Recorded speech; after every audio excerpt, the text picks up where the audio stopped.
Season 1, Episode 5. The Man Who Broke the Bank of England. Shadow Practice. Welcome to your shadow practice session. Today we enter the glass towers. We talk about the ghost in the machine. Focus on the S and Z sounds. Precision is everything. Master the English of high finance. Let's begin. The script. In the world of money, there are bankers, and then there are speculators. Bankers build vaults. Speculators build triggers. They don't look for stability. They look for cracks. They look for the moment a system becomes fragile. In September 1992, one man found a crack in the foundation of the British Empire. His name was George Soros. He didn't use a battering ram.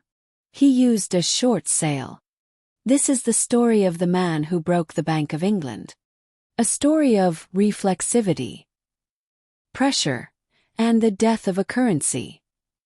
To understand the heist, you have to understand the trap. It was called the ERM, the exchange rate mechanism. It was a precursor to the euro. European countries wanted to link their currencies together to keep them stable. If the German mark went up, the British pound had to stay close.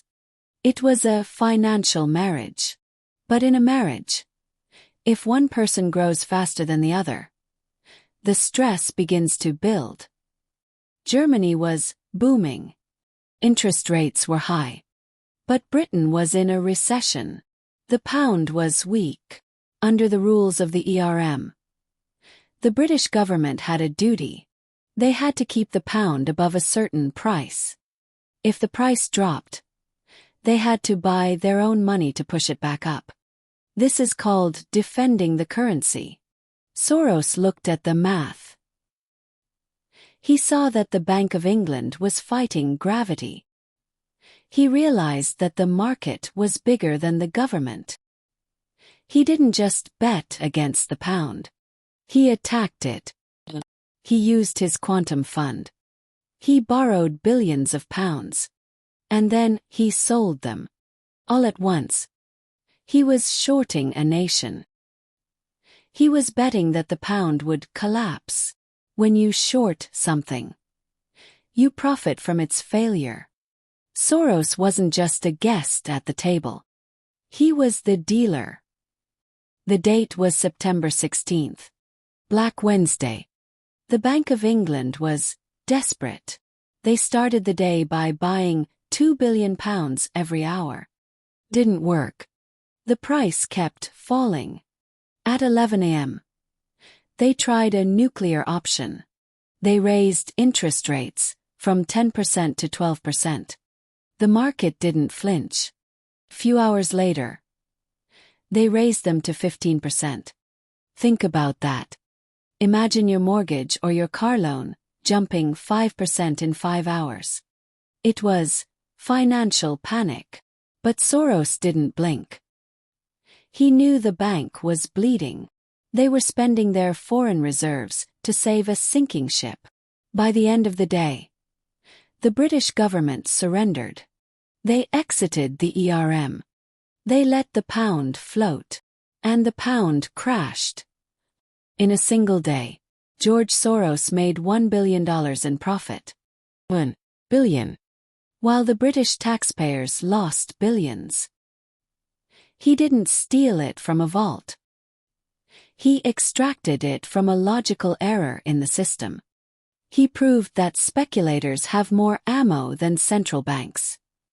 But who is George Soros? He isn't just a trader. He is a philosopher. He was a student of Karl Popper. He believed in the open society.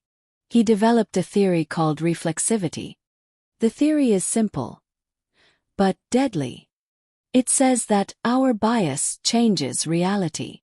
If people believe a bank is failing, they withdraw their money.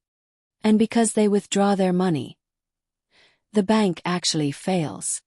The thought creates the fact. Soros used this feedback loop to manipulate the psychology of the market. He didn't just follow the trend. He accelerated the fear.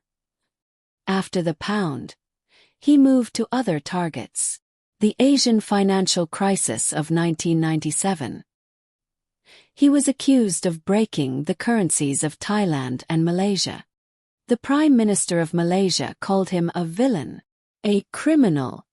Soros replied that he was just participating in a system that was already broken. But then, the modus operandi shifted. Just like Rockefeller and Carnegie, Soros moved into philanthropy. He created the Open Society Foundations. He spent billions funding democracy. He funded protests. He funded education.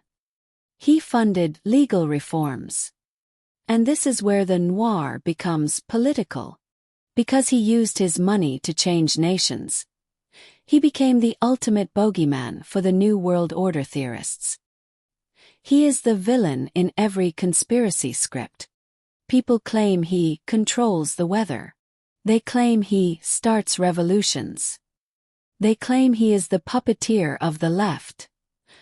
The truth is more boring and more terrifying. He isn't a wizard. He is a leverage point. He understood that in a globalized world, money is speech. If you have enough capital, you can buy the microphone. You don't need to win an election if you can finance the conversation. What is the audit of George Soros? He proved that borders are invisible to capital. He proved that a single man with a computer and a thesis can topple an empire. He showed us that the market is not a machine. It is a crowd. And a crowd can be panicked. Today, the speculators are different. They are high-frequency algorithms. They are Reddit forums like Wall Street Bets. They are crypto whales. The tools have changed, but the reflexivity remains. We still live in a world where perception is price. Soros is old now. His quantum fund is a family office. But the short sale he perfected is now the OP of the world. We are all living in the feedback loop. We are all trading on anxiety. Stop looking at the news.